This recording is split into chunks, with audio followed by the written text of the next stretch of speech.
Yeah, welcome guys to the live stream tonight. This evening's live stream.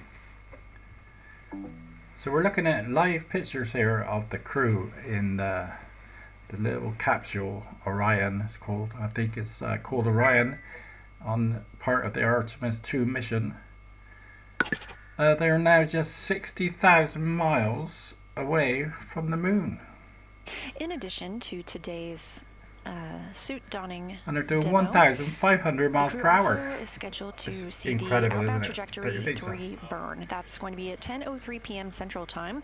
Those outbound trajectory and they got the lunar burns are flyby refinements tomorrow. of They're their going around the trajectory moon around tomorrow. the I moon. can't wait for that We one. did It's going to cancel be a the good one. OTC And 1 and 2 any burns. updates we They're get deemed not between now and necessary by the then, teams I will here on let the you know. ground following the I'm just going to translunar let you watch this injection stream burn for a that bit, committed okay? us to And flying around the moon welcome and to then the splashing stream. down in Don't the forget, Pacific you Ocean. can We are leave planning to comments proceed with today's in the OTC 3 chat burn and again, tell me just what to you think refine about our the stream and trajectory everything. ahead of lunar And I'll flyby speak to you in a tomorrow. bit.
And Houston, we'd like to just get a big picture sync across the crew right now. And Houston, we'd like to just get a big picture sync across the crew right now. Absolutely, go ahead. Absolutely, go ahead.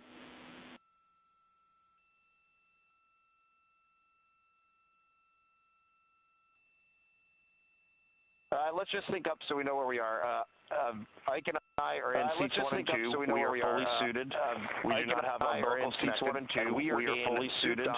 We do not have umbilicals connected. We are in suit on vehicle config. Christina and Jeremy are suiting up on a nominal Christina and Jeremy, we believe that's where they should be. Suiting up on a nominal suit up right now. We believe that's where they should be. So I think we need to know from you if you could take the operational lead and start walking us through where these two distinct groups should be. Victor and I, and Christina and Jeremy.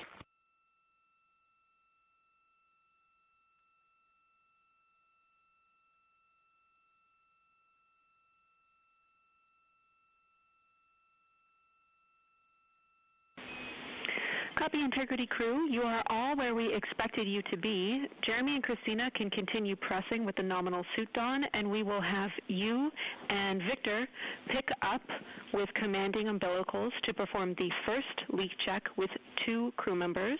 And remember, I have a delta for you on the visors open vent path.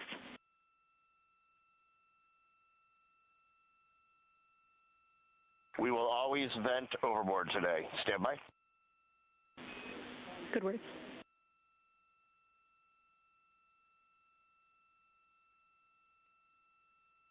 All right, Jenny, I just confirmed that you want Ike and I to run 22.2.101 suit on vehicle config for the first 2 crew member leak check. We are not running this from the DFTO, and we will vent overboard.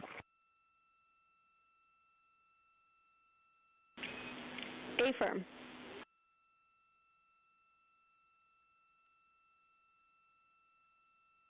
Okay, thank you.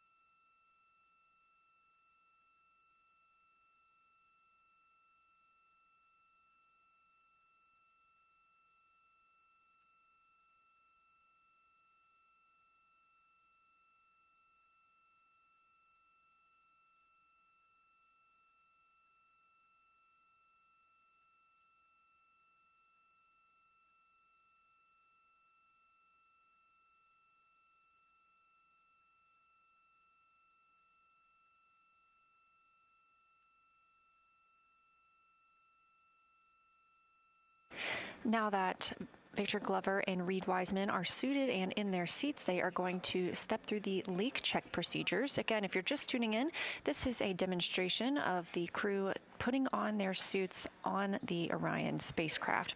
They would need to do this on orbit if there were a depressurization of the cabin. Otherwise, they wear them during launch and entry. Everything we learned today helps us prepare for future crews to fly on Artemis. And we expect the team to be calling down questions and reports of their status as they move throughout the procedure.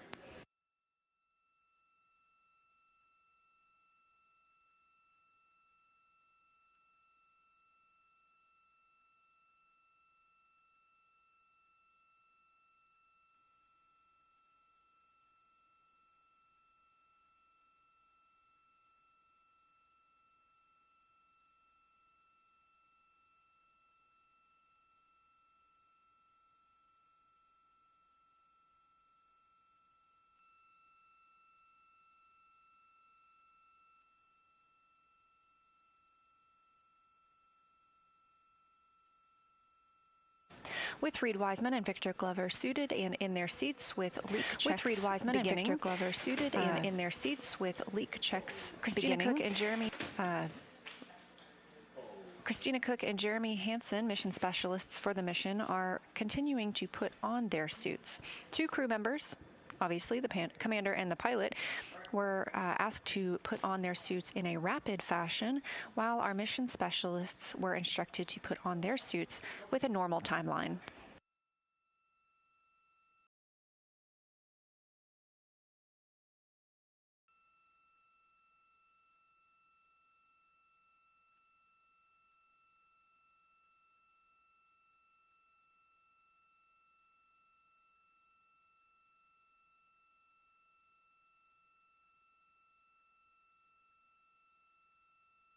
Today we are going to be pressurizing the suits to 4.3 psi, on top of the cabin being at 10.2 psi.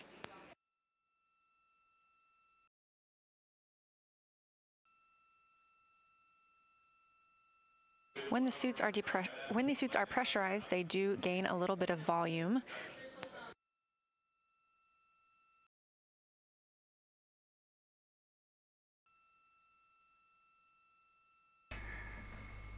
The longer I watch these live feeds, live streams from these astronauts, the more it makes me feel like they're just being used like as guinea pigs, you know?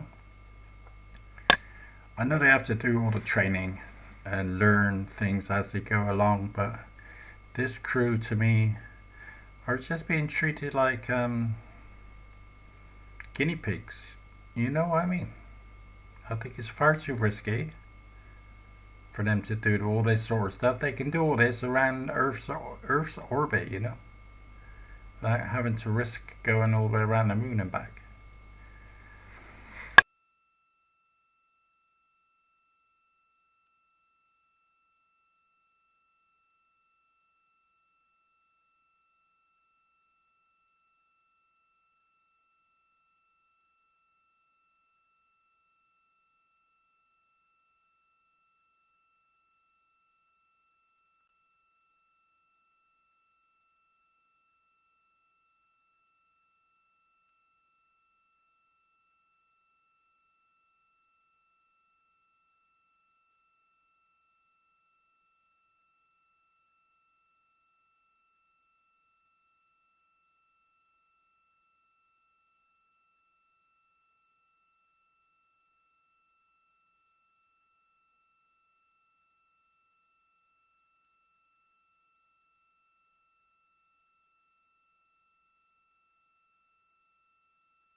You're looking at a live view of Artemis Mission Control here at Johnson Space Center in Houston, Texas. This is the Orbit 1 team on console.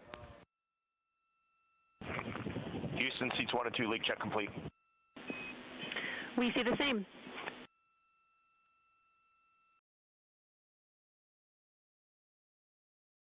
That voice, our capsule communicator for today, Jenny Gibbons, Canadian Space Agency astronaut, and Artemis 2 crew backup. To her right is Tess Caswell, fellow Capcom. Houston, just confirm for me and Victor, the next step is to go back to step 5 and suit on vehicle config and hold for seats 3 and 4. Affirm read. Once Jeremy and Christina are suited, we will have them join you for the next leak check. Your procedure path is correct.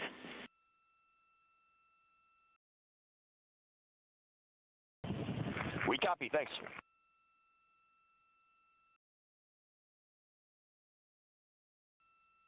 Flight Director Jeff Radigan in red on your screen, leading the Orbit 1 team. Just heard communications from Commander Reed Wiseman aboard the Orion spacecraft, calling down that suit leak checks are complete for he and NASA astronaut Victor Glover, pilot of Artemis 2. Meanwhile, aboard the Orion spacecraft, mission specialists Jeremy Hansen and Christina Cook continue to get suited ahead of getting in their seats for their own leak checks as part of this demonstration.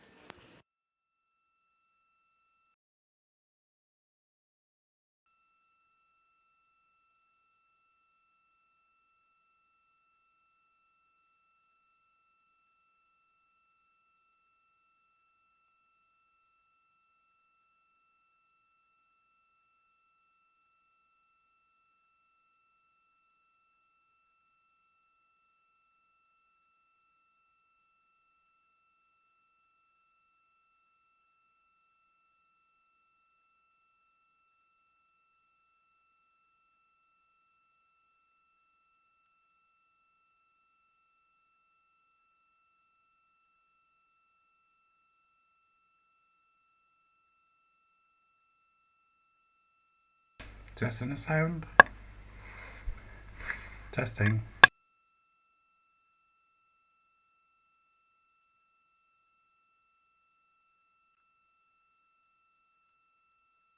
Testing sound. Testing 1, 2, 3.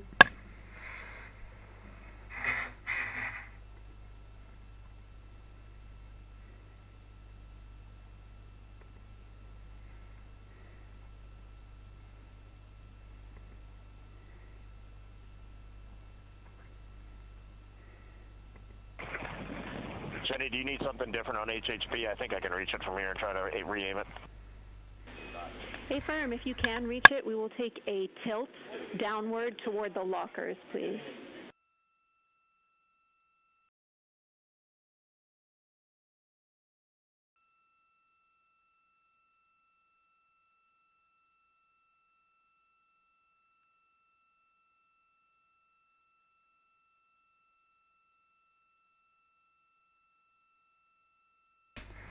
Okay, so far I'm a bit disappointed in the camera work with these crews. I mean, they got fantastic cameras, I would imagine. They got the ability to like live stream it back to us, like in 4K and everything. So why can't they set the camera up somewhere in a decent position where we can actually see what they're doing? Reed, we like that view, thank you.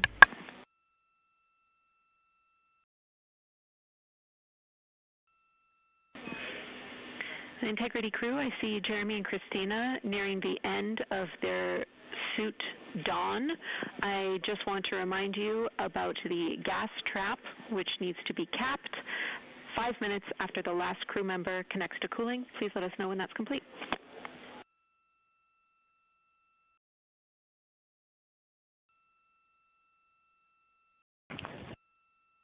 We got you covered, Jenny. Thanks for the reminder. Thank you, Reed.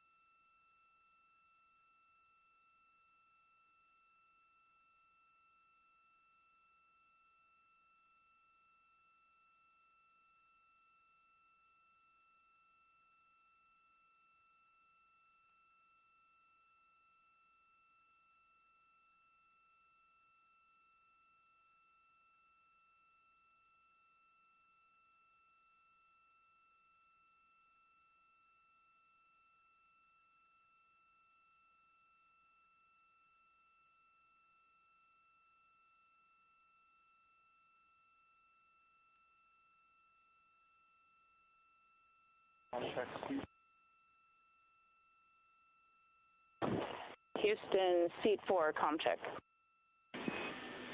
Seat 4, we have you loud and clear. How me?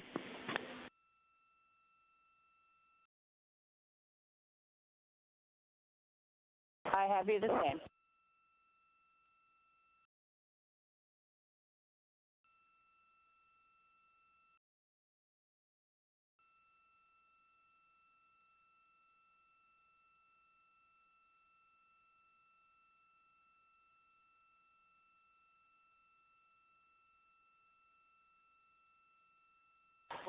Houston, integrity, C3, comm check.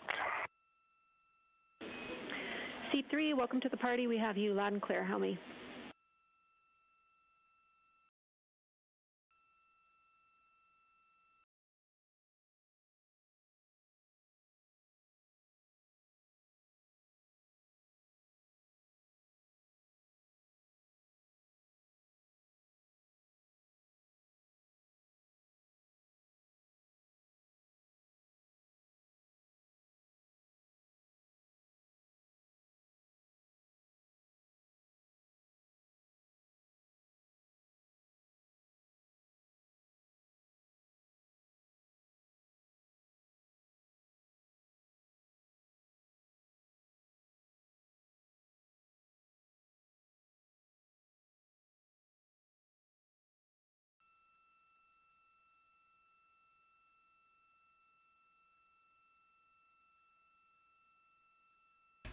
Testing, 1, 2, 3.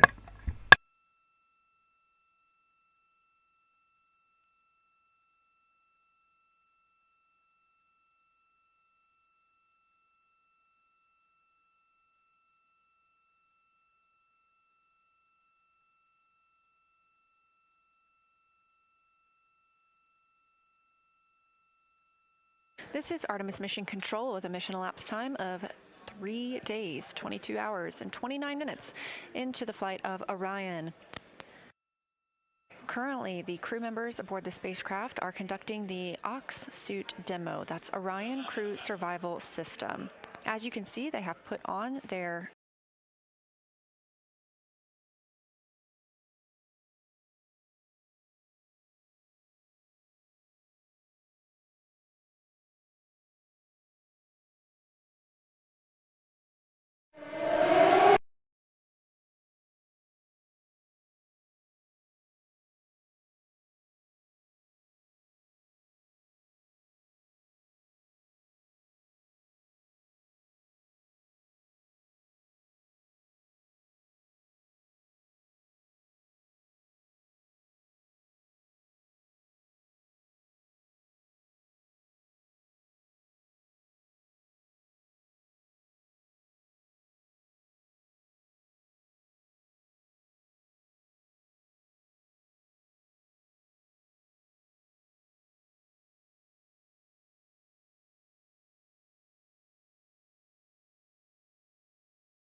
Testing 1, 2, 3.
ingressed or gotten into their seats.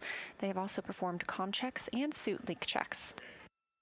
Mission specialists Christina Cook and Jeremy Hansen donned or put on their suits in a normal speed, whereas our commander and pilot were asked to do so at a rapid speed.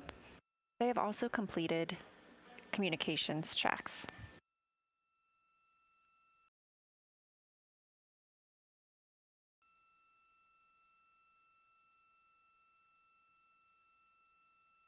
The crew wears these suits during launch and return to Earth. They are not expected to wear them during the flight. However, they would be available for use during the event of a cabin depressurization. They could provide up to 6 days of a breathable environment for this crew member. So given that this is a test flight, we are taking the opportunity to test how they would get into these suits and pressurize them during that situation.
Yeah, welcome to the stream, everybody. Welcome. Don't forget you can use the chat to leave a message, say anything you like in there. Welcome to the stream, everybody. Welcome.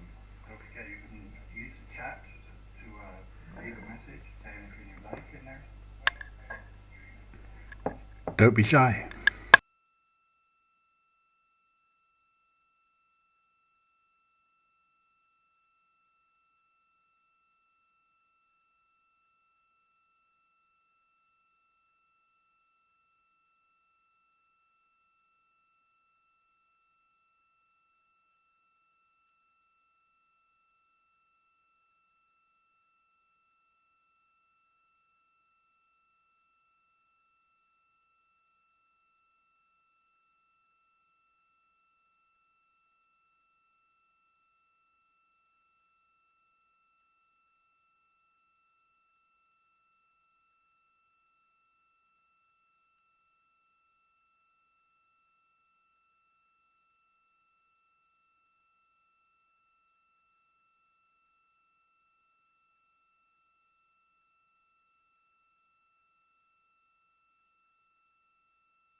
As you can see, those suits are pressurized a little bit, how they've expanded.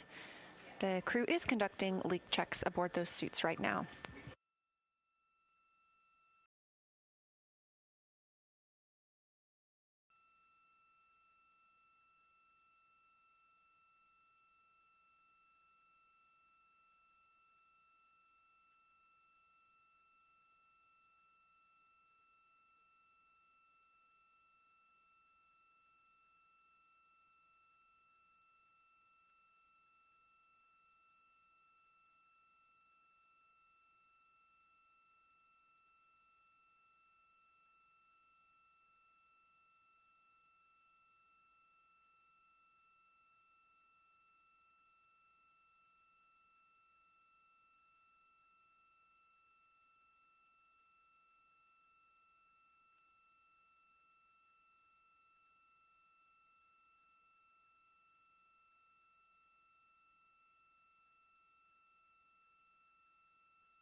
Houston, all 4 suits.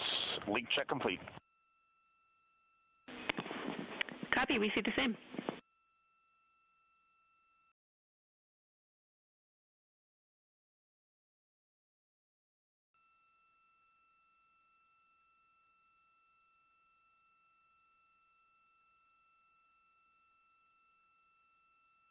And Jenny, I think now you want us back in the DFTO procedure, correct?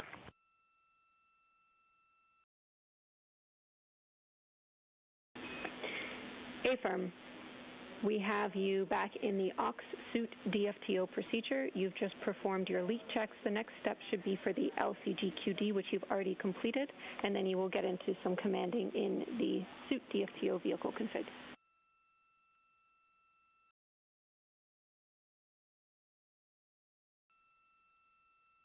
Yeah, what step in aux suit DFTO should we be in?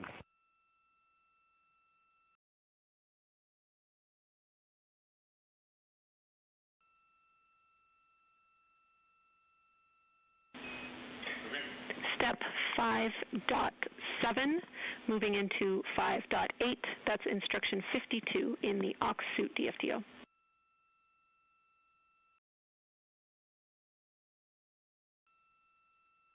Okay, we're in 5.7. Copy. That's a good spot.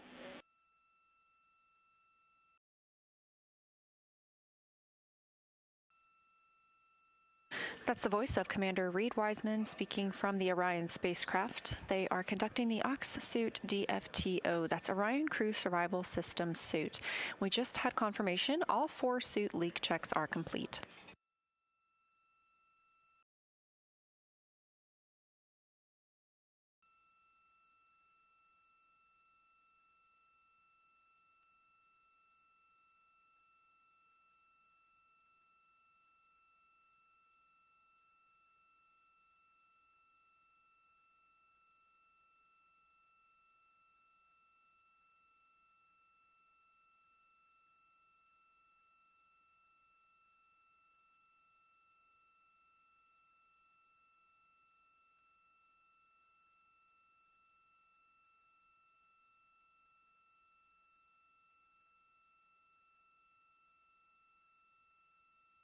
All right, Jenny, we are in 5.8. We're going to 22.2.199, steps 1 through 12.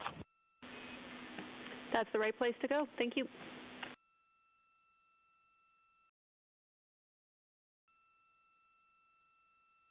All of the numbers you hear reported by the ground team and the crew are in reference to a specific set of procedures. This helps keep... Before we start pressurizing, I don't have any awareness of timeline and next steps. So before we go visors down and pressurize, why don't we get a quick crew sync? Copy. Stand by 1.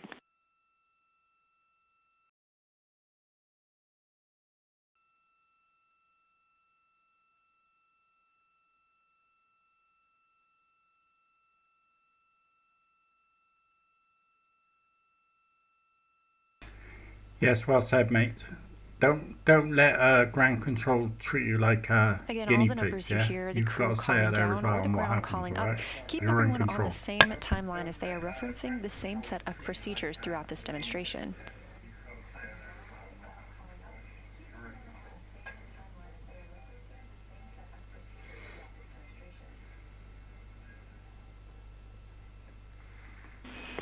And Integrity Crew, we are still talking about what objectives we are going to complete with a shortened timeline. We do want to keep the controlled depress in place because we want to get ranging data in time for OTC3. So we are talking a pared down objective timeline for you. IVA is just getting it together, so we'd like to proceed with the suit DFTO vehicle config, and I'll have words for you soon, but you can all expect a shortened timeline.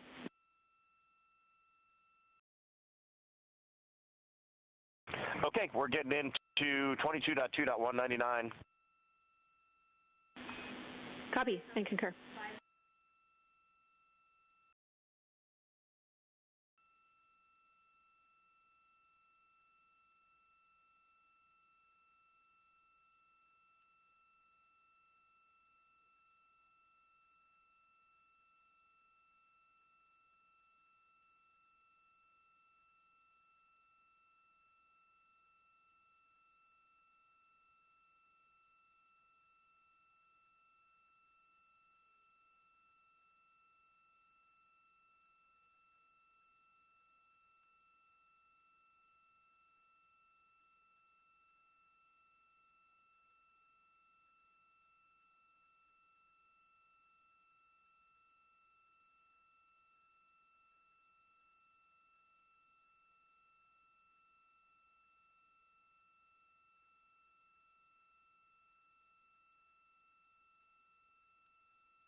It's 22:30.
Integrity Crew, Houston, we are having some discussions here on the ground and coming up with your forward timeline. We want to make sure you're not waiting for us and you are ready to proceed with visors closed when you are ready.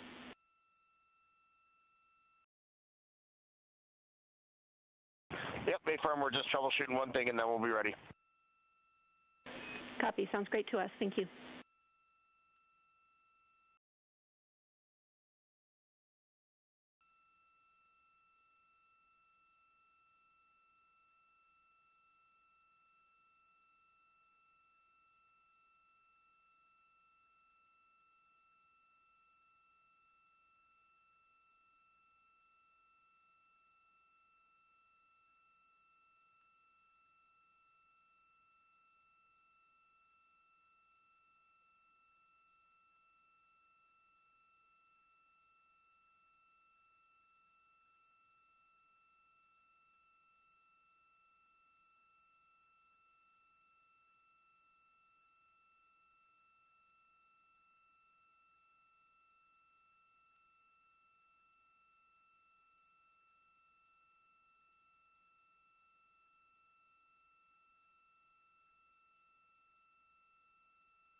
All right, Houston, we're picking up in instruction 21 now.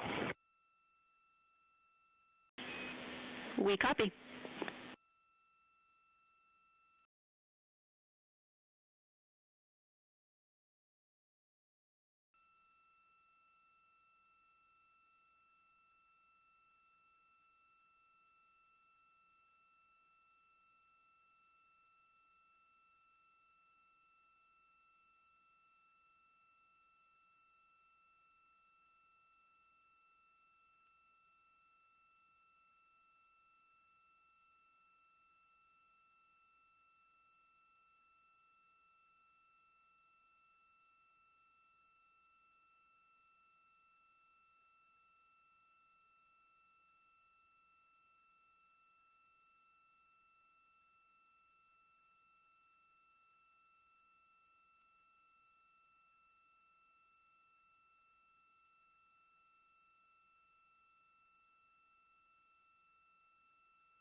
This is Artemis Mission Control at Johnson Space Center in Houston, Texas, with a mission elapsed time of 3 days, 22 hours.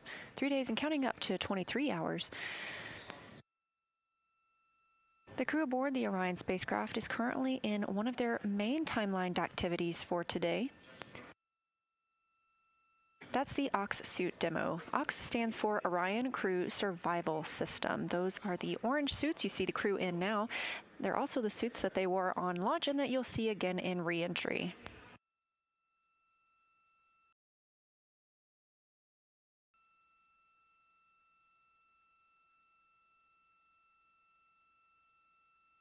All 4 crew members are now in their suits and have completed suit comm check and leak checks.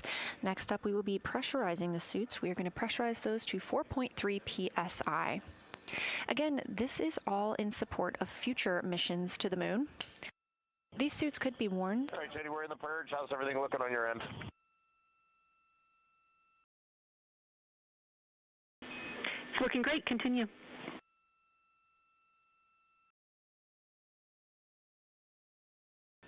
These suits could be worn in the event of a depressurization aboard the Orion spacecraft, and today gives us the opportunity to learn how they would get into their suits while in the microgravity environment, and of course, get in their seats for a return home.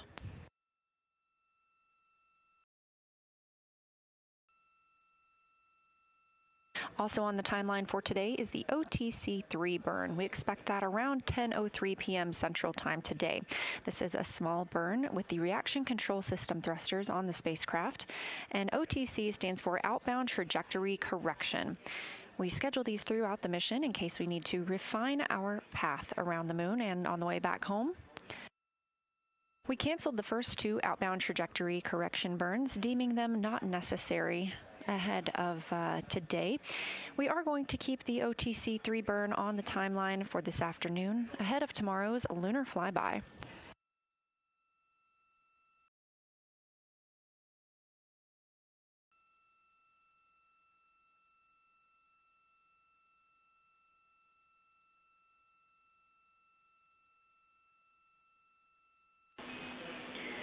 Integrity crew, everything is still looking really good down here. We're loving getting this data. I plan to reconfigure you to be Vox before increasing your suit pressure.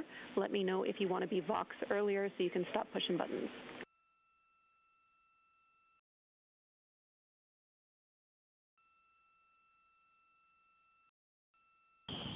We'll continue in this mode for now until the pressure goes up. Copy. Okay, guys, I just want to share something with you, which I just found on. Hang on. Okay, guys, I just want to share something.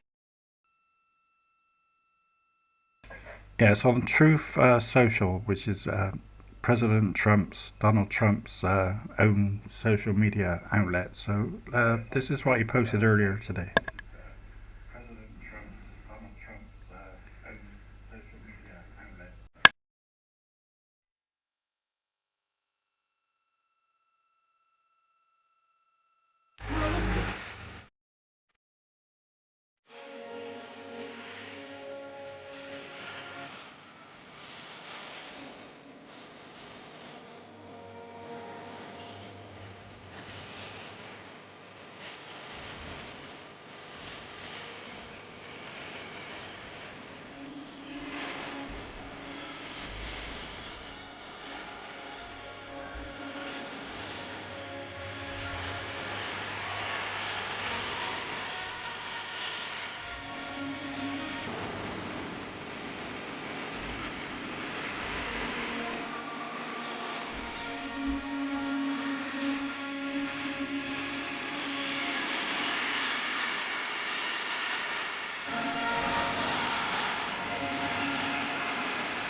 Yeah, thanks for watching that. Welcome back.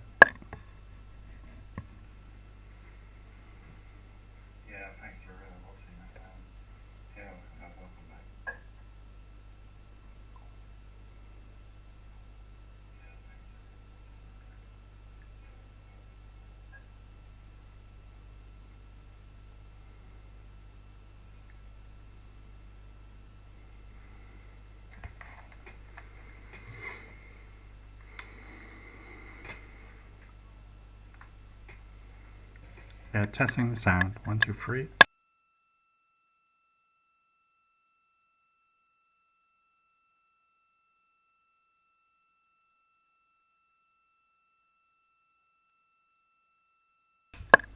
Testing the sound. 1, 2, 3.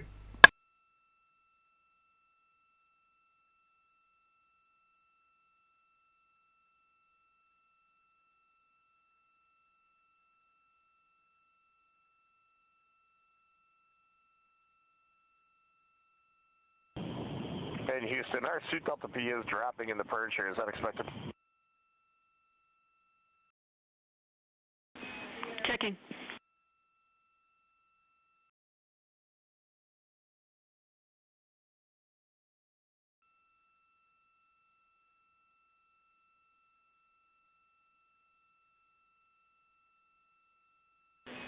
Reed, this is expected. We are in the last 45 seconds of the purge where the pressure will decrease in your suit.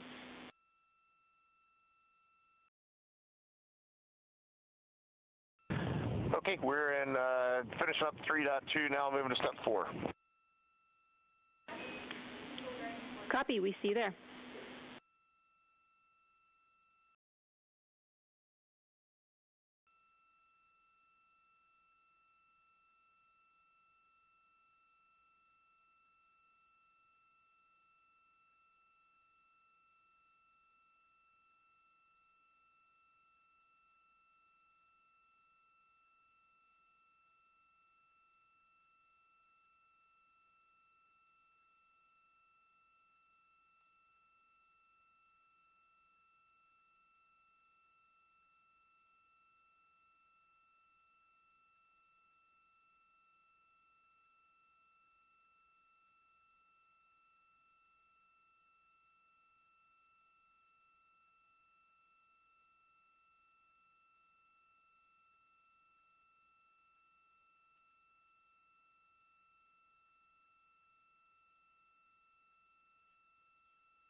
And Jenny, in step 4.3, performing the purge to the cabin. Confirm you want this short purge, short cabin sequence. Affirm.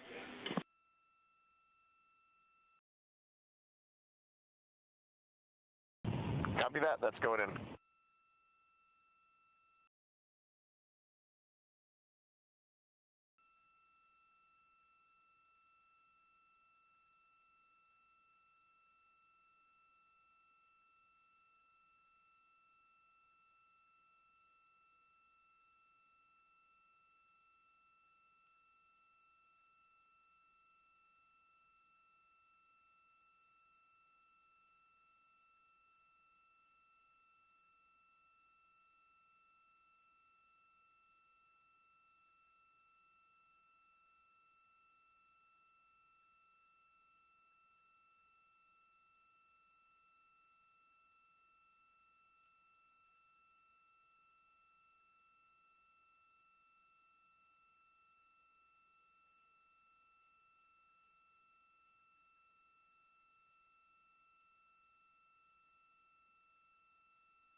So I just want to show you what happened earlier on today.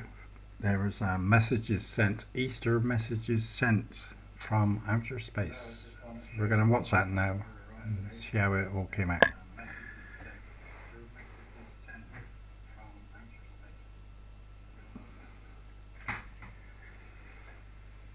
Let's have a look.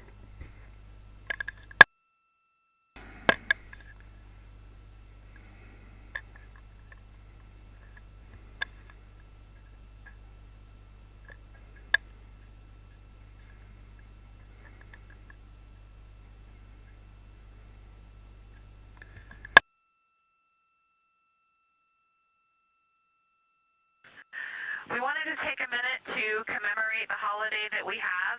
This time of year is something that many religions and many cultures hold dear. It's a time of emotions such as joy, as well as solemnness, honoring what's going on both in our world and in our religious beliefs. On board, we did hide a few eggs around the cabin. They were the dehydrated scrambled egg variety, but we're all pretty happy with them. Birthday to my father, Victor Glover Sr., and happy Easter to everyone down there on Earth. And with that, I will pass it off to Jeremy. Thanks, Victor. Happy Easter, everyone. We're talking up here as a crew, and we did want to send a special Easter message on this day. And, no matter your faith or religion, for me, the teachings of Jesus were always a very simple truth of love, universal love. Love yourself. We wanted to take a minute to commemorate the holiday that we have. This time of year is something that many religions and many cultures hold dear. It's a time of emotions such as joy, as well as solemnness, honoring what's going on both in our world and in our religious beliefs. On board, we did hide a few eggs around the cabin. They were the dehydrated scrambled egg variety, but we're all pretty happy with them. Birthday to my father, Victor Glover Sr., and happy Easter to everyone down there on Earth. And with that, I will pass it off. Integrity crew, 2 minutes left on the purge. Thanks, Victor. Happy Easter, everyone. We're watching. We're talking up here as a crew, and we did want to send a special Easter message on this day. And, no matter your faith or religion, for me, the teachings of Jesus were always a very simple truth of love.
Houston, we're in 4.6, checking with you prior to proceeding.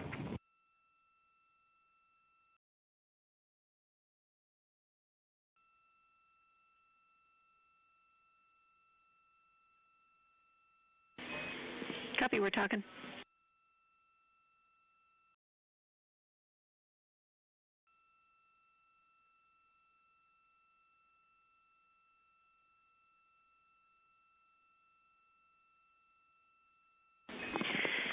And Integrity, we need a minute or two here to talk the forward plan. We expect to just take a couple minutes more, but I'll be back with you shortly.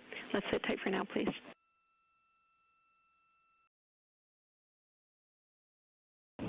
Sounds good.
All right, Integrity crew, thanks for your patience. We've had a discussion down here, and we have decided to defer the controlled cabin depress to 10-2, which was after the suit DFTO, to later in the mission, so that we can prioritize getting our objectives done while you are suited and pressurized. When you are ready, we plan please let us know, and we will take over before proceeding with the next to take over by.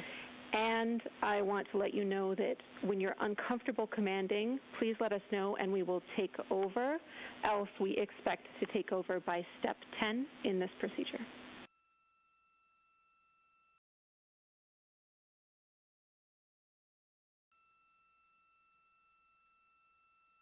Okay, Jenny, sounds great, and we are ready for Vox. Copy. We will put Vox in work.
All right, Integrity crew, you are voxed and go to continue with the procedure. Pick up in step 5.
This is Artemis Mission Control at Johnson Space Center in Houston, Texas. Currently, the teams on the ground are increasing pressure in the Orion Crew Survival System suits. Currently, their audio is only available to teams here on the ground in Mission Control. We want them to be able to transparently describe what they are experiencing as they move through their procedures.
As you can see, our 4 crew members aboard Orion are currently seated and, they are currently suited. 2 are in their seats. That would be Commander Reed Wiseman and pilot Jeremy Hansen. They are stepping through the procedures of the Orion Crew Survival System demo.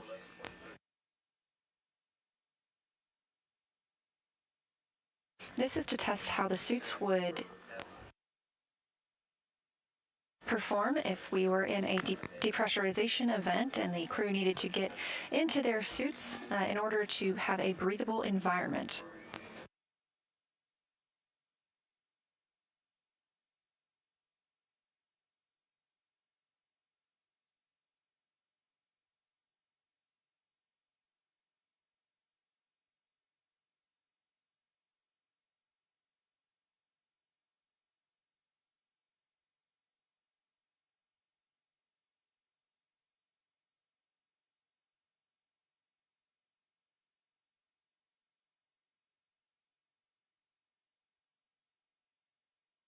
We did have good suit leak checks on all 4 suits, as well as communication checks. However, communications with the crew right now is only available here in Mission Control. We want the crew to be able to speak transparently about how they are stepping through these procedures.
As part of this test, we have vented some of the cabin pressure overboard. It is now 11.0 psi inside the cabin.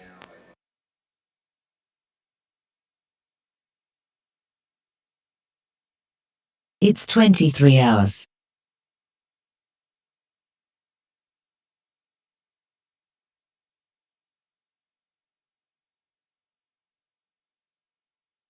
Currently, the cabin is pressurized at 11.1 psi, and the suits are at 3.8 psi.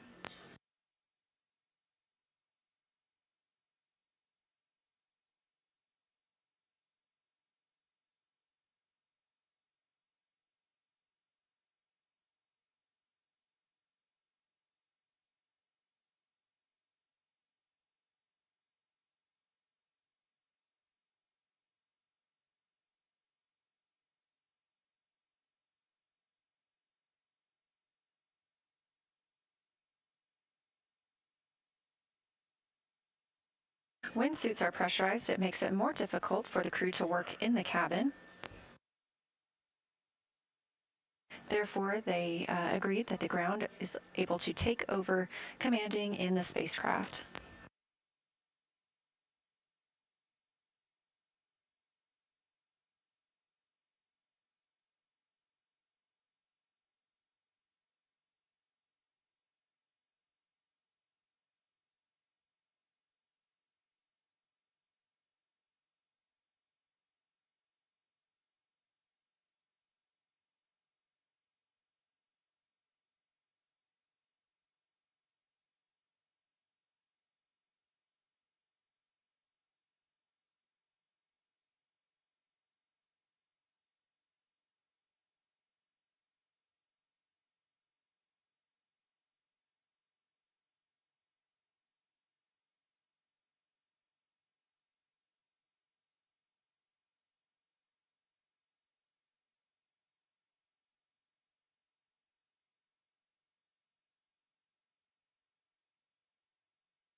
Again, today we are conducting a demonstration of these crew survival system suits.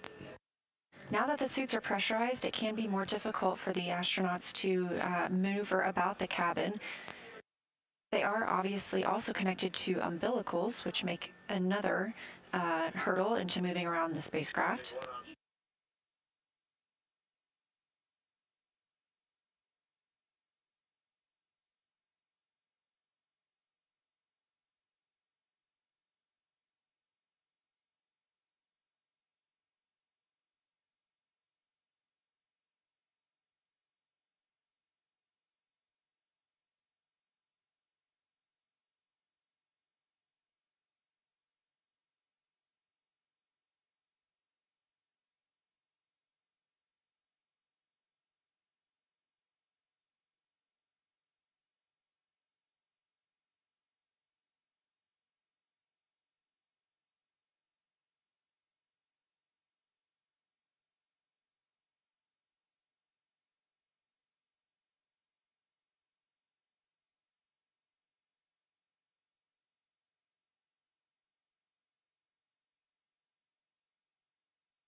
As previously mentioned, we are in the Orion Crew Survival System suit demonstration. The crew would need to get into these suits in the event of a depressurization of the spacecraft. They'd be able to stay in these suits for up to 6 days in a breathable environment. Pressurized suits, however, do make it a little more difficult to conduct tasks and move about the cabin.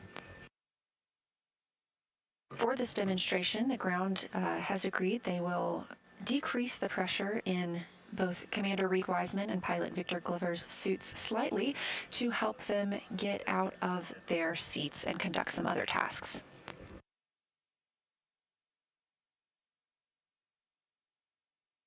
Again, you're not hearing their communications right now. That's just coming to Mission Control Houston to allow them to speak, to allow the astronauts to speak openly with the flight controllers here.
This is Artemis Mission Control, now 3 days, 23 hours, and 36 minutes since the launch of Orion atop the Space Launch System spacecraft.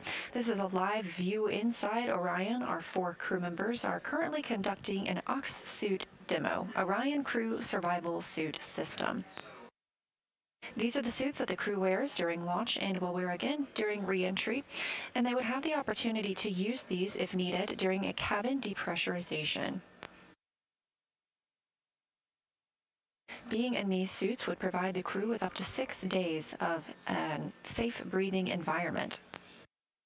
Being that this is a test flight, it's our first opportunity for the crew to get into these suits while in a microgravity environment.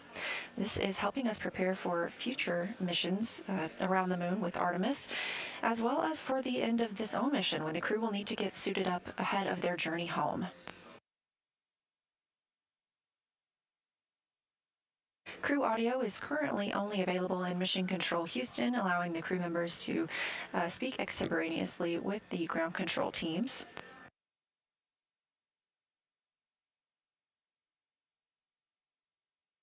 There are some plans for the crew to conduct tasks while in their suits today. Currently, the team is lowering the pressure slightly in Commander Reed Wiseman and Pilot Victor Glover's suits to allow them to more easily get out of their seats. When suits are pressurized, it does make it more difficult to move about the cabin and accomplish some of the tasks we're looking to do today.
Here in Mission Control Houston, teams continue lowering the pressure inside Commander Reed Wiseman and pilot Victor Glover's suits during this demonstration test.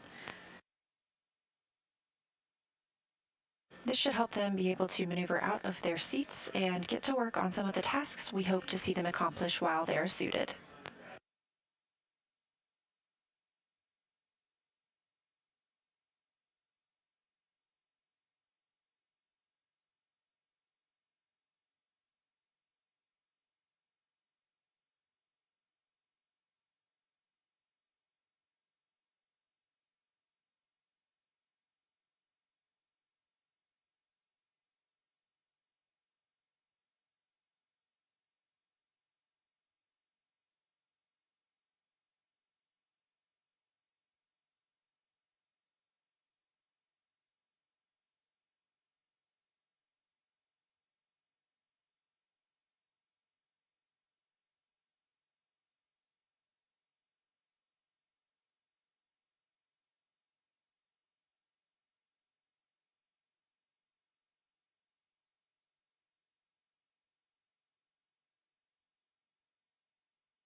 You're looking at a live view inside the Orion spacecraft. The spacecraft and crew are on flight day 5, now 52,600 miles from the moon. They are 223,909 miles away from us all on Earth.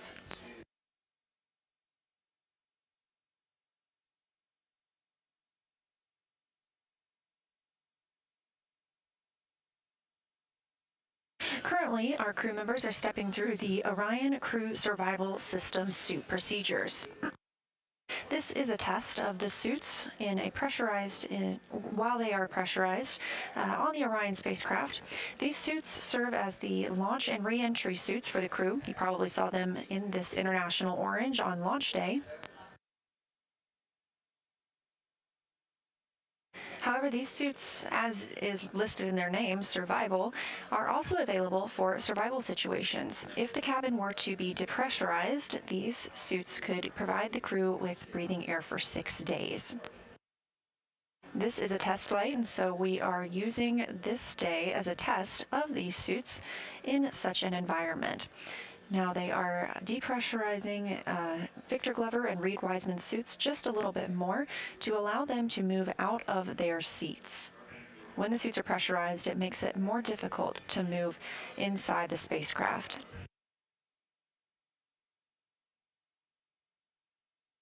We have some other tasks we hope to see the crew complete today, including using the pill tool. There is a small port on the side of the helmet where the astronauts can insert what looks like a straw and allows them to take medicine if needed while they would be in this situation. Of course, any pill taken today is simply a placebo for the purposes of the test. We also hope to see them eat and drink through that same port. This is one of the biggest parts of their timeline today. However, we do anticipate the outbound trajectory correction burn this evening actually, at 10:03 p.m. Central Time. This will be using the reaction control system thrusters on the spacecraft. These trajectory correction burns are simply refinements of Orion's flight path. We did cancel the first 2 of those as we felt like they were not needed following the translunar injection burn. But this will help us further refine our trajectory ahead of tomorrow's lunar flyby.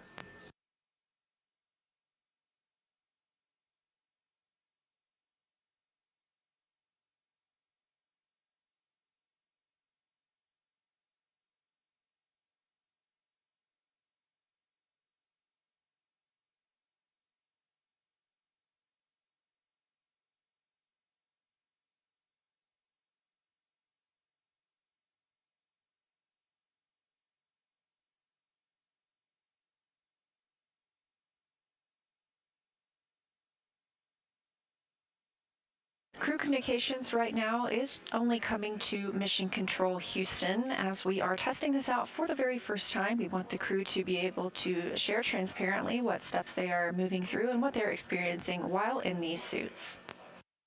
Once this demonstration is complete, we will make sure to put their audio back on the broadcast.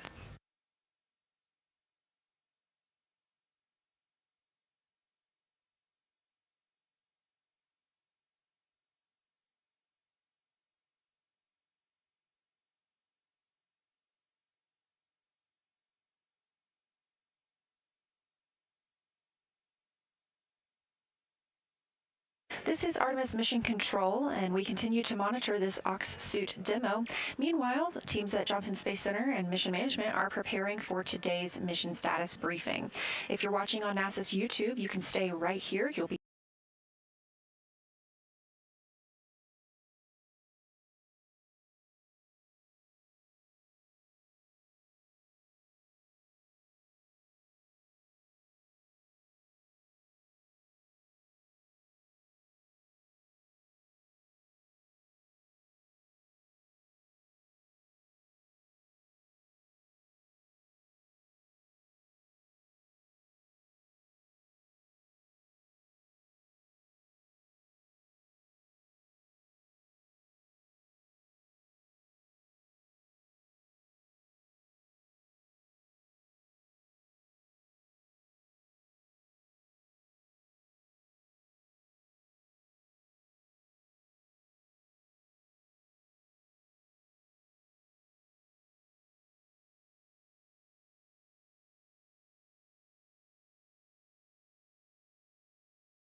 It's 23:30.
It's 0 hours.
able to see that live.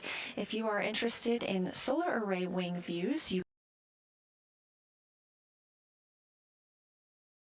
And again, forgive me again, the photometry deep dive, but again, the ability of a crew member to look at the surface in different illumination conditions as the Orion spacecraft is moving across the surface of the moon will allow them to understand morphology and texture, and therefore origin, process and origin. I mean, you heard even from farther away, Reed say yesterday, oh, I can see much more topography around Tycho than I could in the visualizations. As he's getting closer, he is seeing that 3D effect start to realize.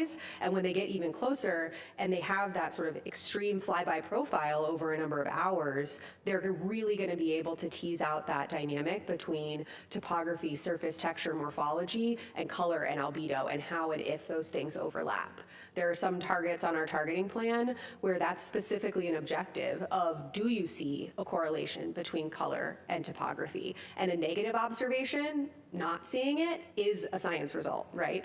And so we do really focus on this unique profile that this mission has. You know, I think we've gotten the question, well, you're so far away, what can you even do? That's actually an asset for our science objectives. They're gonna have this whole disk view, and the rate at which they're moving and the illumination changes that they'll experience in several hours enable our science. They don't detract from it.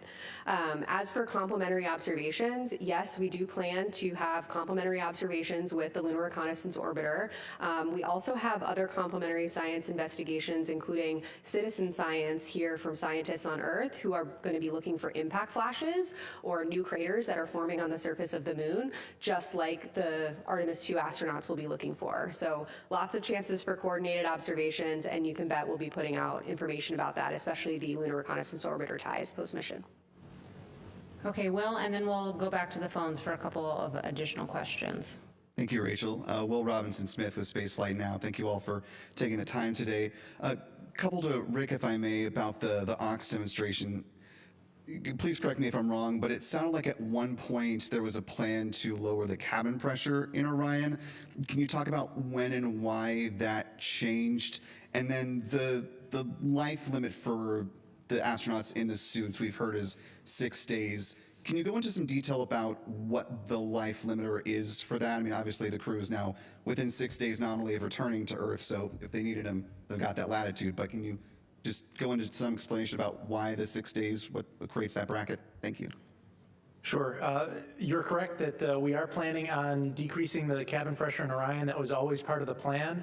As we look forward to future Artemis missions, we expect lower cabin pressures when we perform dockings to other spacecraft. And we want to be able to evaluate Orion here on Artemis 2 to understand how it performs at 10.2 pounds per square inch atmosphere, so that when it docks to another spacecraft, we quickly equalize pressure.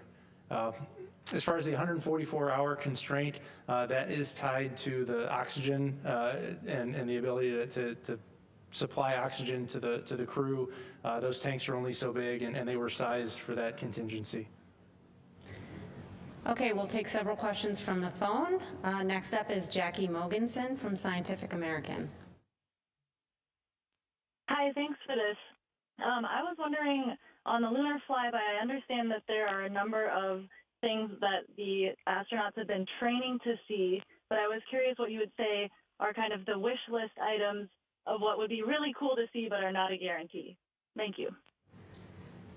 Ooh, you know, I would think, honestly, a big one is just the amount of color they're going to be able to see and where and when they see it. Again, you know, negative observations, not seeing something, is science. That is something we are learning. So I think we have a lot of questions about where and how subtle color hues will pop out to the crew. You know, we have guesses, of course. We have educated guesses based on what we know about the lunar surface, especially the far side, which haven't had, you know, human eyes on it before. But we don't know what to expect. We've provided guidance to them on where we think the best places are to, you know, make those observations, but this is exploration, right? And while we have imagery, amazing data from orbiting spacecraft, it's these nuanced observations that we're lacking. And so, you know, this is discovery, right? And we're asking questions that we don't always know the answer to, and that's, you know, some of the value of what these Artemis missions bring. Next up is Marcia Smith with Space Policy Online. Thanks so much for taking my questions. One question I think is to Rick, and could you just clarify about the toilet situation? Have you permanently fixed that, or is it that every certain number of days or something you're going to have to turn the spacecraft towards the sun in order to make sure that that vent doesn't freeze? And this is a permanent solution for this mission or for all the future Orion missions? Could you just clarify the situation on that? And on a completely different front, I'm just curious to Kelsey and to Lori, maybe wearing your planetary science hat. So when you have the astronauts looking at the far side of the moon and seeing them with their eyes, which LRO can't do, is there any chance you're going to spot something there that is so fascinating that it's going to change maybe plans for Eclipse missions or something, to send Eclipse missions there to investigate? What do you think the odds are that you'll see something that you really didn't expect?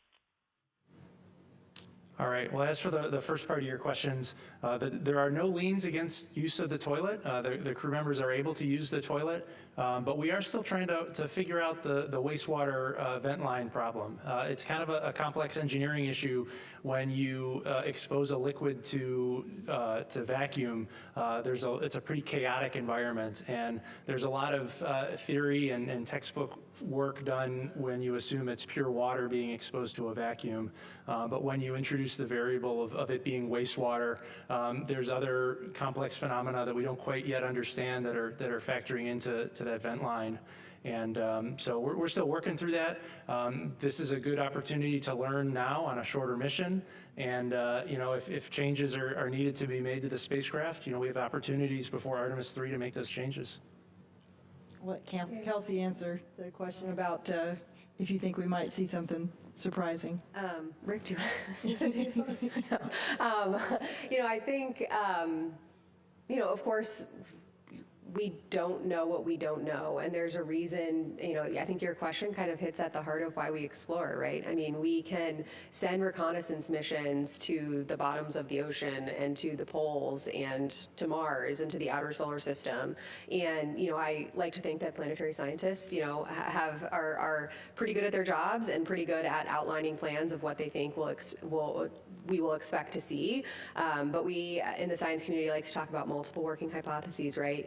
We take all available data and we form these different hypotheses, and we make a plan to go address and buy down those hypotheses. And so, do we have guesses about what they're going to see on the far side? Yes. Do I have solid confidence in exactly what they're going to see? Absolutely not. That is why we send people out into the cosmos to explore in the first place. And so, I think it's important to remember that, what the crew are going to do tomorrow is the first step in this exploration. And I think it's important to remember that, we don't always know exactly what they're going to see. We have lunar reconnaissance orbiting spacecraft data of the surface. We understand, what it's made out of. We understand the topography, but we don't know what the crew are going to see in these specific illumination conditions from a scientific perspective, and that's exciting. It's part of the exploration mission. It's one of the main charges of the Space Flight Agency. Okay, we'll go there. Thank you, Rod Pyle at Astro Magazine. This is drilling in a bit, so I apologize if I'm peeling the onion too much. This is for Kelsey. During Apollo, if you look at interviews with some of the geology backroom guys, they were operating almost entirely from audio, and the video was really low quality. So now that you've got this spectacular video imagery coming back, do you think you'll have a real-time feedback loop of evolving science targets while they're doing the pass behind the moon? Oh, thank you. My goodness, what a good question.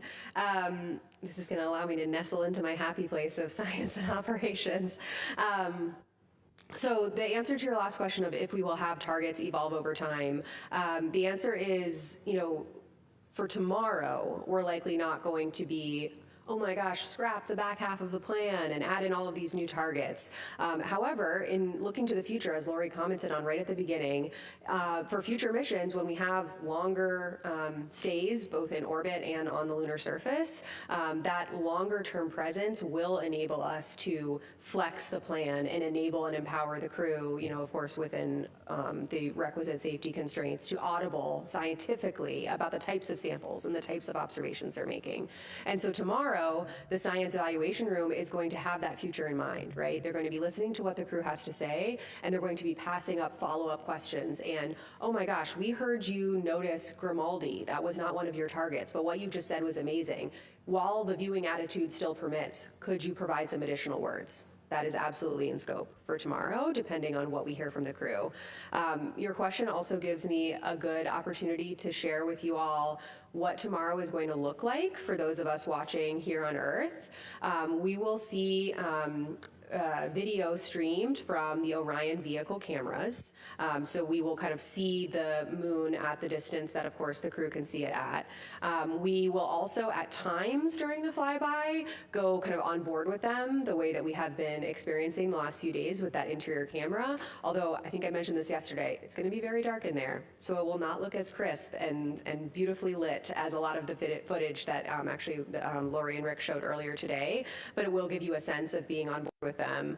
And then you are not going to hear them all the time during the flyby. You will hear several times an hour a status of how they're moving through the lunar targeting plan and giving some descriptions. Those science sit reps, as we're calling them, will not come from the prime crew that are at the windows at the time. It will come from one of the two crew members who are not, plugged into their crew tablets and really down and in on the observations. It will be a third person coming to an additional window to make those descriptions. So you'll see the streamed video, you'll hear from them several times an hour, and then as soon as we can after the flyby ends, our team will be working as a part of the flight control team to get those downlink requests in quickly so we can get all the audio down and get as many images as we can overnight and then throughout the rest of the mission. Okay. Hi, Lisa Grossman from Science News. I have two questions for Kelsey. One is, I'm glad to hear that the target list is going to be made public tomorrow. Is that cool user interface thing that you shared an image of earlier going to be made public at any point? We're working on how to archive that for the public after the mission. We're not going to be able to do it within the mission, but it is such a big part of lunar science in this mission. And, for those familiar with the Science Mission Directorate, you'll know that, we take very seriously the charter to make every every data set relevant to lunar science accessible to the public. And we have a charter to do that for this mission within 6 months post-mission. And so we will be working hard to identify how we can get this tool out to the public, given its criticality for lunar science. Thank you. And then what phase will the Earth be in during Earthrise?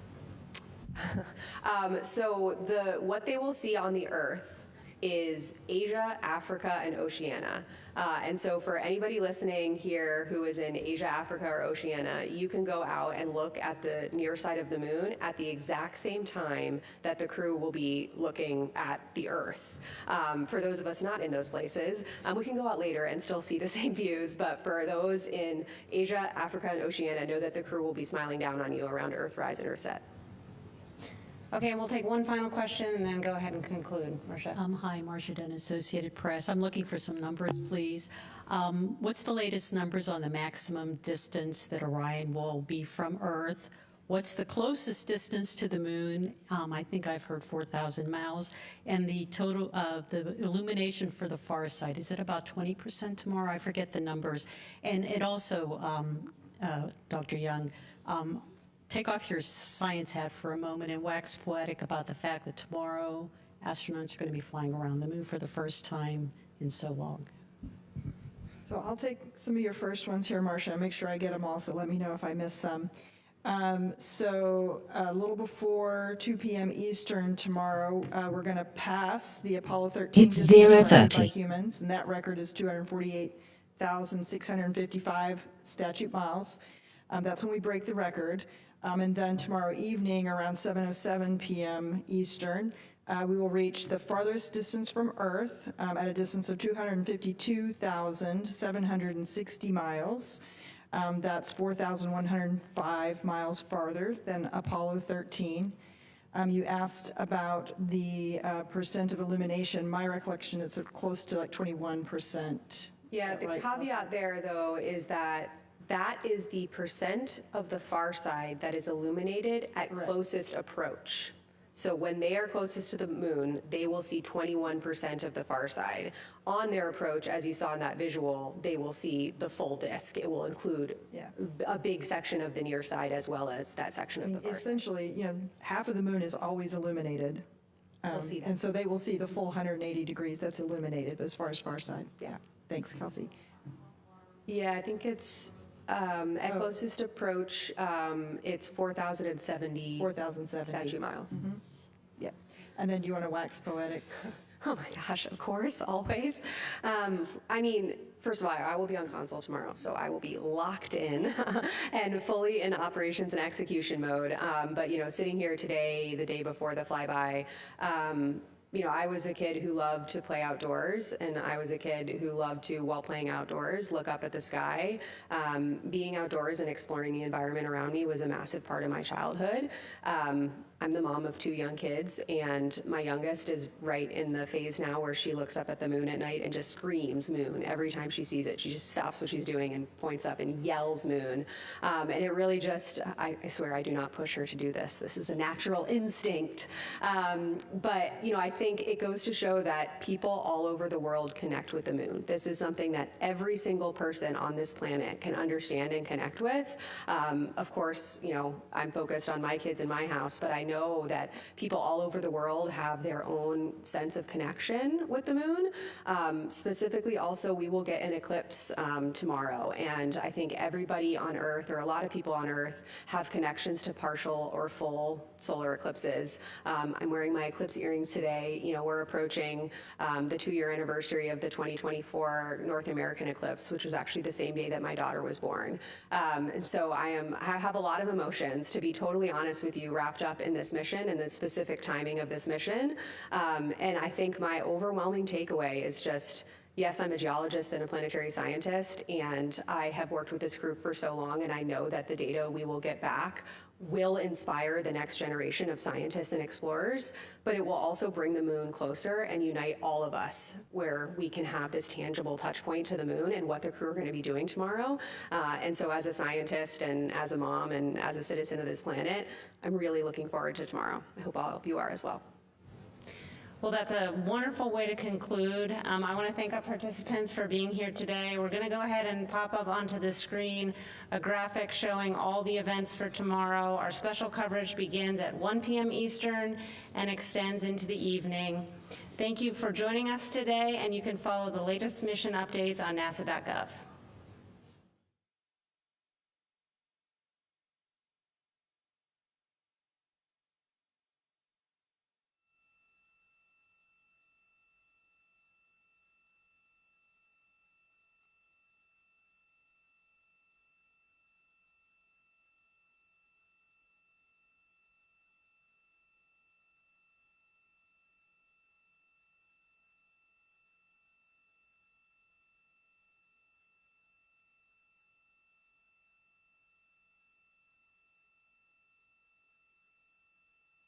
This is Artemis Mission Control at Johnson Space Center in Houston, Texas. Mission elapsed time for the Artemis 2 flight is 4 days and 58 minutes.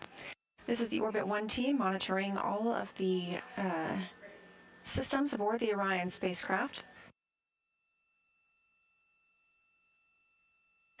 The crew aboard the spacecraft is wrapping up the Ox Suit DFTO, the Orion Crew Survival System Suit Demonstration Test. During this test, the crew got into their suits, and 2 of them got into their seats. This is the first time the crew has gotten suited while in microgravity, and we also pressurized their suits. Integrity Houston, we do have big picture words to pass for you, and we see ourselves coming up on a longer LOS here, so please give us a call when it's good to pass those words on to you.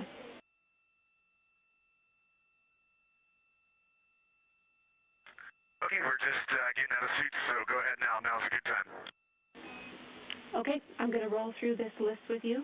We have turned off the CamCab 3 because we suspected that you were suit doffing. We also don't have the HHP camera. We wanted to let you know that at our last check, it was still connected to the encoder, but it looked like it had been bumped. So we don't have that picture. We want you to check it when you are ready, aka done with your doff. Automatic cabin leak detection is enabled again. And on your timeline, we have canceled your burn conference and taken care of preliminary targeting for OTC-3 burn ops from the ground. We want you to continue your suit off and your closeout of this procedure and look after yourselves, especially around midday meals. We also want you to know that there will be a data transfer activity for Reed in the afternoon. It's called Flywheel Excel Data Transfer. That is deferred for today.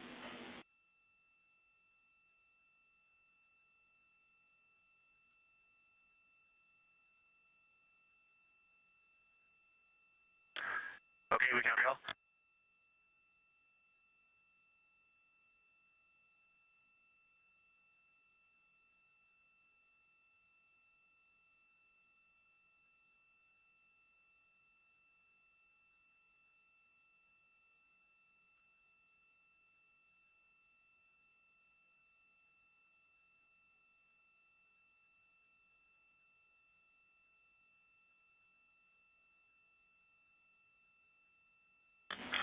And Jenny, we have one question on Jeremy's seat config. Can you give us the foot pan length extension for entry?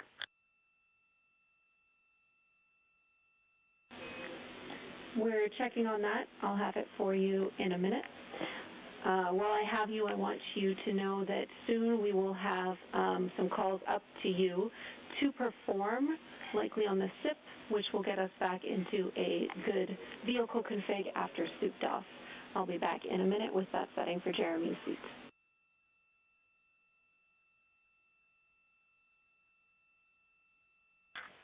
Okay, we'll wait on your call for the SIP switches.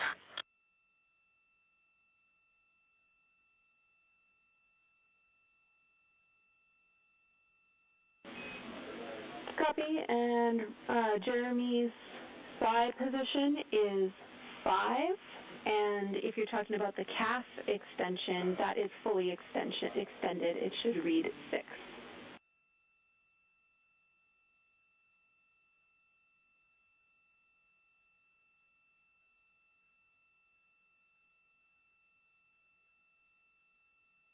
All right, Jenny, he's got that seat configured. Thank you.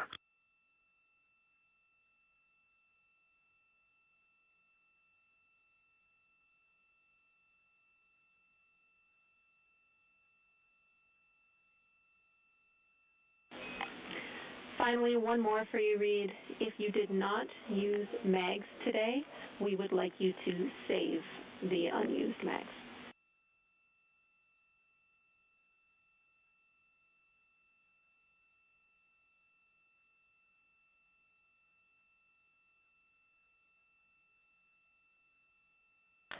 Okay, 3 out of 4 will be saved.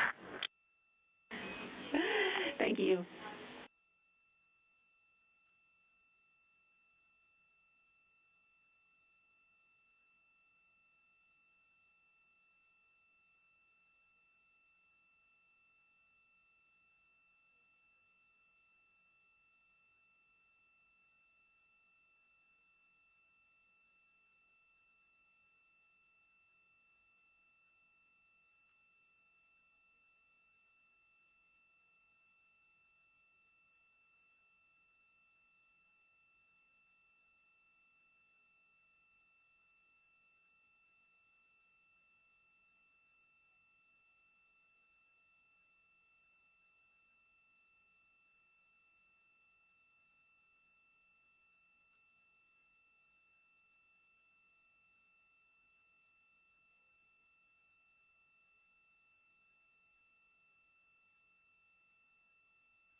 don't know if we lost you yet. Just confirm we are go for secondary dump line.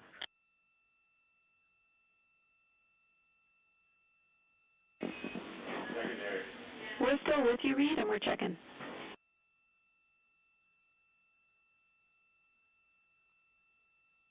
And just make sure that we still have crew choice for toilet ops.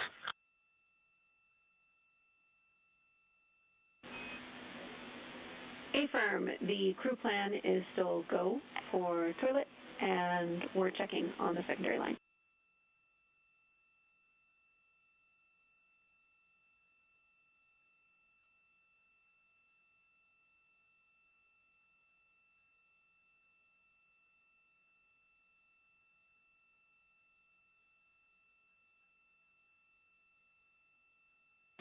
Integrity crew, you are go to use the secondary line for dumps.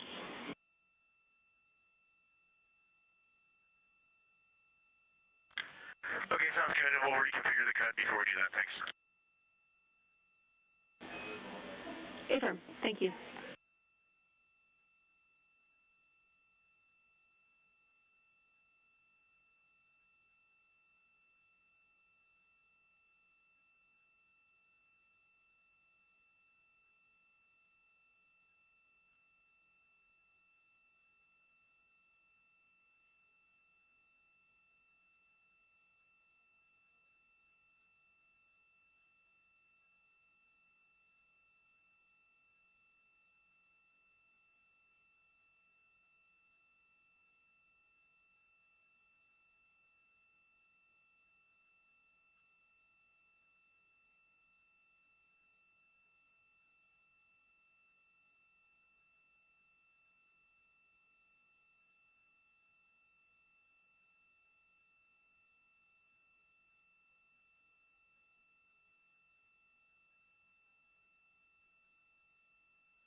This is Artemis Mission Control. The spacecraft now less than 50,000 miles away from the moon. Again, we are excited for lunar flyby tomorrow, the first time we've sent humans around the moon in over 50 years.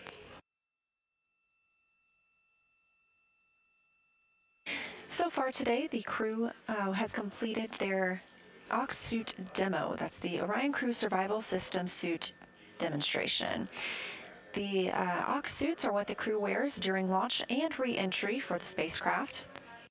However, they also have the opportunity to put these on in the event the spacecraft were to be depressurized. Of course, that's not what happened today. This was a test of these suits ahead of future missions. Everything conducted today helps us prepare for future Artemis missions to the moon. The crew is currently inside the cabin getting out of those suits, and so we are not showing those cameras at this time to allow them some privacy. But they are reconfiguring the cabin following that test.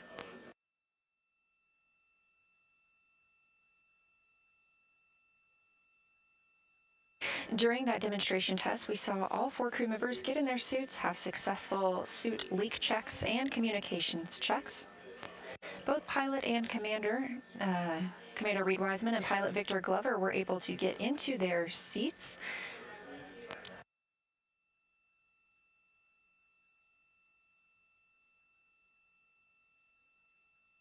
And again, they are now reconfiguring the cabin and taking down the portions of the seats that they had added to help with this task. The crew will soon be moving into their midday meal period. And then later this afternoon, having the OTC 3 burn, that's Outbound Trajectory Correction 3. We did cancel OTCs 1 and 2. These small outbound trajectory correction burns help keep us on the proper trajectory for our lunar flyby and our return to Earth. The team does intend to execute today's flyby or outbound trajectory correction 3 burn. These are small burns using the reaction control system thrusters on Orion.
Integrity Crew, Houston, we have a couple of items to discuss with you again before this LOS.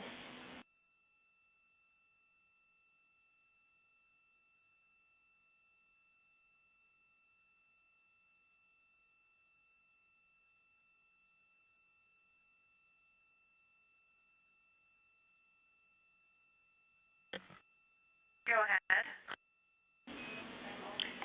Hey Christina, a couple of vehicle things for you to start. First of all, we want you to be aware that we need to increase the fan speed higher because our cabin pressure is lower. We're trying to get that cleaned up this afternoon, but we're not quite there yet. So more on that later.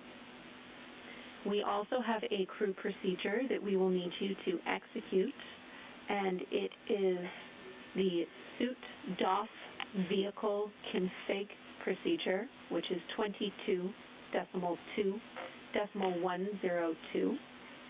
This is steps 1 through 7 to get the vehicle back in a good config following being suited. We need you to stop the HHP camera feed, please. We do not see it, but we need to stop it for bandwidth reasons. We want to tell Reed that his PCD-1 is go for email use.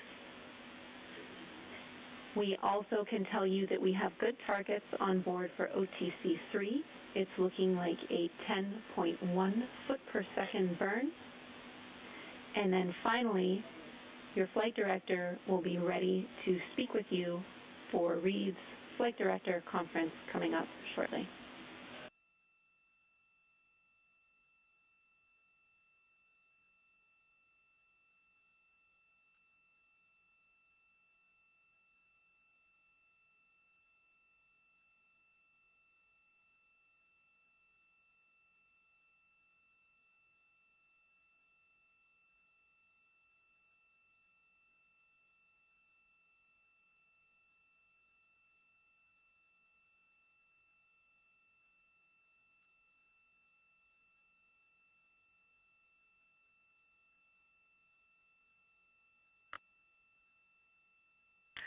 Okay, Jenny, copy the fan speed thing, but no action for us on that.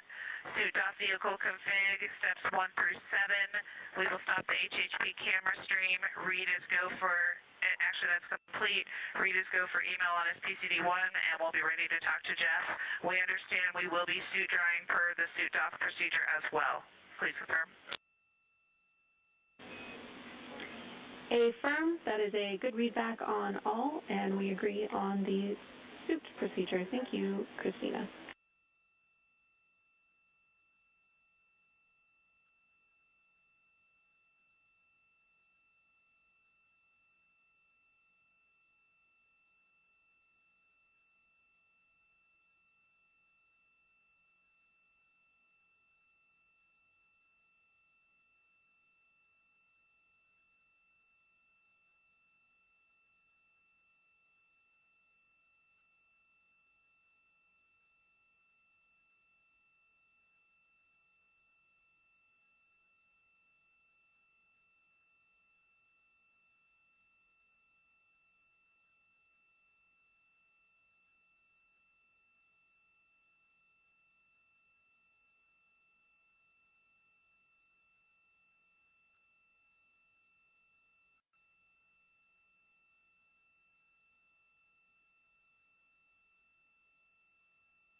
Can you still hear me okay?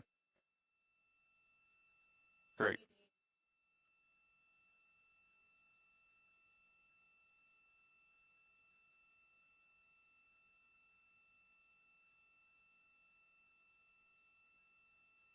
It's 1 hour.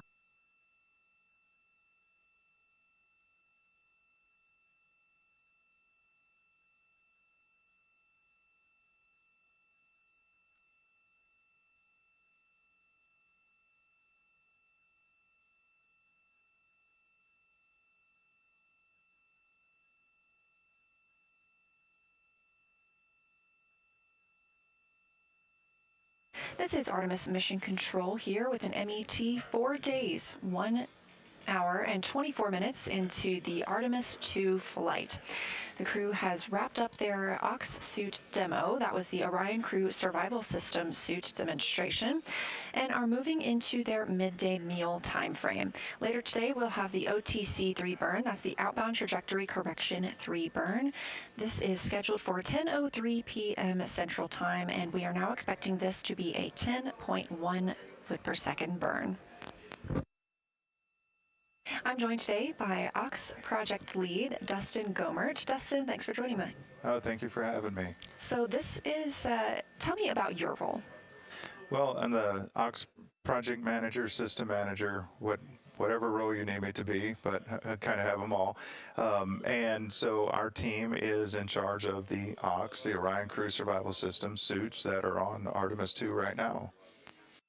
And we saw a test of those today. So can you tell me about those Orion Crew Survival System suits, Ox suits? We have called them both things all day long. Can you tell me about those and what makes them unique?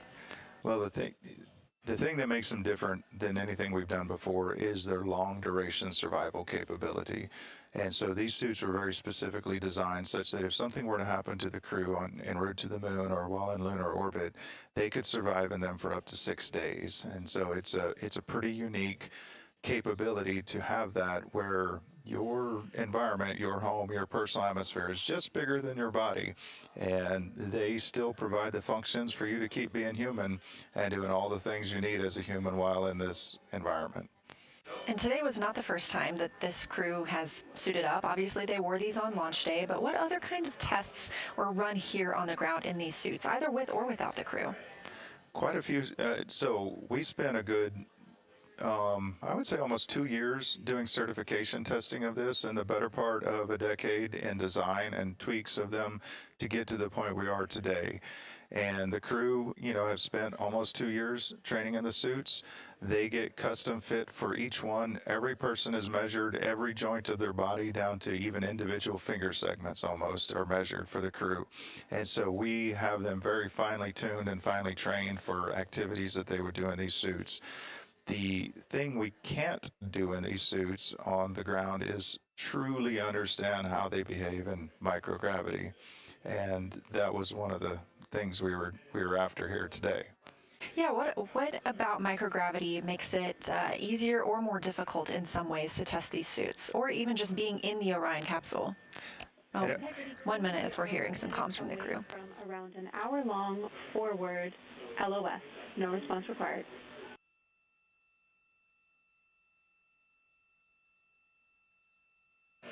And we are expecting a loss of signal with the Orion crew. And I'm so sorry to interrupt you, but as we were saying, being in the Orion cabin and being in microgravity can make things more or less difficult in these suits. So what are some of those fine difficulties? Well, in all honesty, that was some of the things we were looking to learn today. The key difference from what we can test on the ground is that no matter what we do here, you have gravity biasing you. And so even if we were to go, say, to the neutral buoyancy lab and weigh out the suit so it was effectively weightless, the body inside is still weighing down with gravity. And so that will naturally shift you in one direction or the other inside the suit. Maybe your head goes up or head goes down, or you go forward or you go back. On ground, we test them in every possible axis. We turn them on their belly, on their back, on their side, and we try to get every possible fitment. At the end of the day, you still don't fully know. And so this test, one of the things we're looking to get out of it is how do you truly fit inside that suit as we predicted in microgravity to give us that confirmation. You know, do your elbow joints still align? Does your wrist joint still align? Does your head still fit in the right position that allows you to do all the motions that they've been trained to do? And so we're looking forward to following up with the crew after this test to learn a little bit about what they experienced and take those notes and help refine it for the next missions. Well, it was very interesting to see them in the cabin, suited up today, and of course we'll see this again for Splashdown Day. So thank you so much for joining us, Dustin. We really appreciate it. Oh, thank you. It's a pleasure to be here.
This is Artemis Mission Control at Johnson Space Center in Houston, Texas. You're looking at a visualization of Orion and its current configuration as it flies toward the moon. We are now just 48,722 miles away from the moon and 226,700 miles away from Earth. You can track Artemis and track Orion for yourself at any time by visiting nasa.gov/trackartemis. Tomorrow is a big day for the mission as we will have the lunar flyby with about 6 hours for the crew to be taking photos, making observations and annotations of what they see as they pass the moon. The first humans to do so in over 50 years.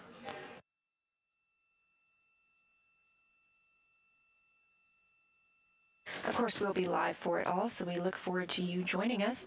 One of those milestones that we'll see is them surpassing the greatest distance ever achieved by humans. That was set by the Apollo 13 crew.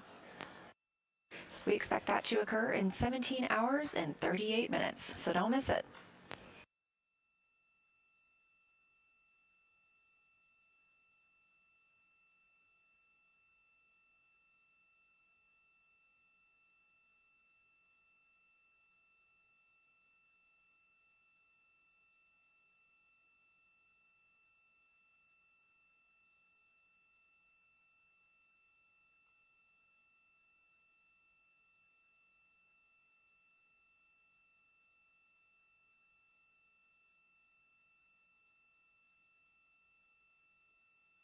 We are currently in a forward link LOS, or loss of signal, with the crew.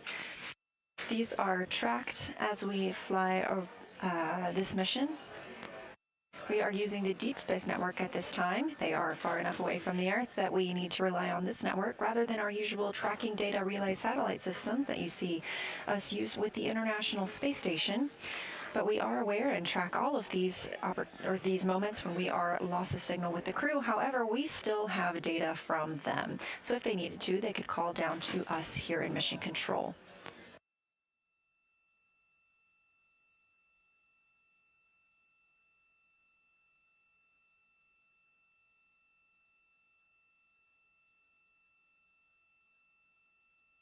And we expect to get that forward link acquisition of signal back in about 37 minutes.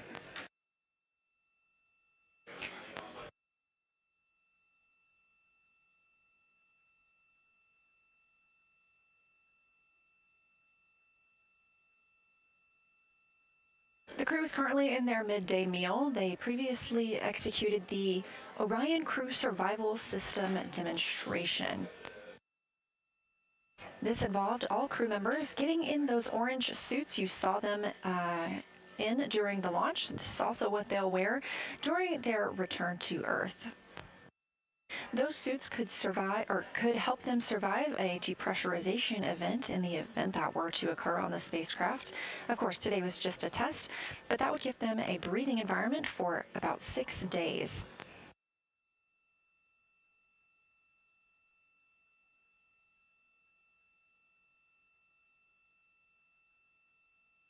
At 10:03 p.m. Central Time, we are expecting the outbound trajectory correction burn 3. We did cancel the first of these 2 trajectory correction burns. These are small maneuvers using the reaction control system thrusters on the spacecraft that help us fine-tune our trajectory around the moon and on our way back home to Earth.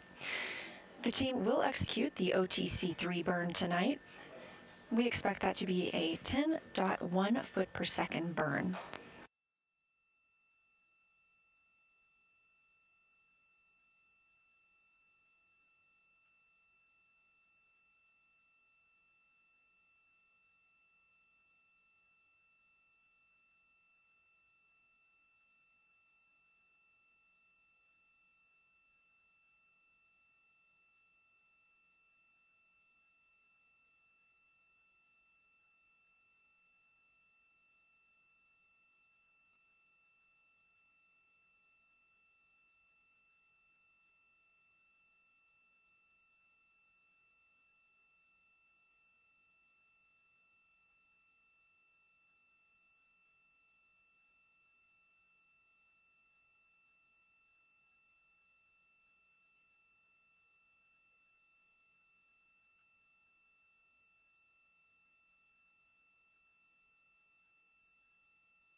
It's 1:30.